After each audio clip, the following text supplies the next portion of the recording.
It is now almost 2 months since the people of this country began to put up with restrictions on their freedom, your freedom, of a kind that we have never seen before in peace or war. And you have shown the good sense to support those rules overwhelmingly. You've put up with all the hardships of that program of social distancing because you understand that as things stand, and as the experience of every other country has shown, it's the only way to defeat the coronavirus, the most vicious threat this country has faced in my lifetime.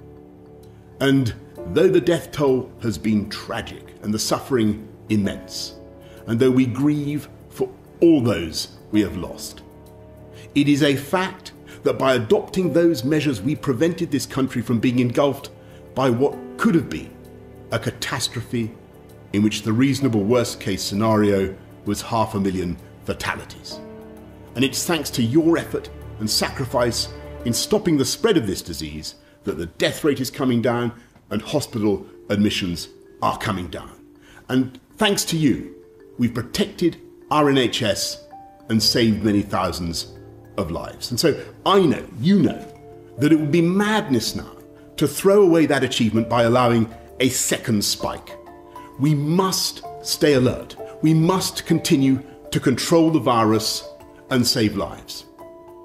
And yet we must also recognise that this campaign against the virus has come at colossal cost to our way of life.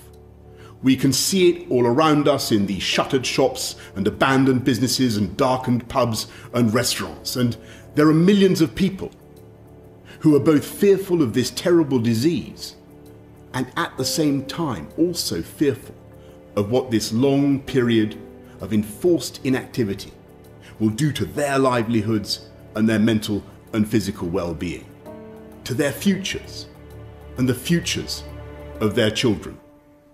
So I want to provide tonight for you the shape of a plan to address both fears, both to beat the virus and provide the first sketch of a roadmap for reopening society, a sense of the way ahead, and when and how and on what basis we will take the decisions to proceed. I'll be setting out more details in Parliament tomorrow and taking questions from the public in the evening.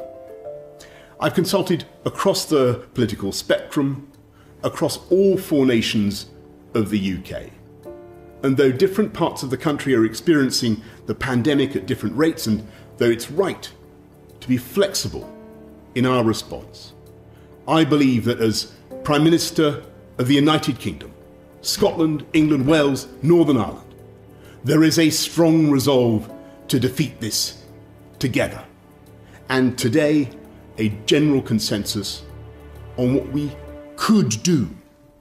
And I stress could, because although we have a plan, it is a conditional plan. And since our priority is to protect the public and save lives, we cannot move forward unless we satisfy the 5 tests. We must protect our NHS. We must see sustained falls in the death rate. We must see sustained and considerable falls in the rate of infection.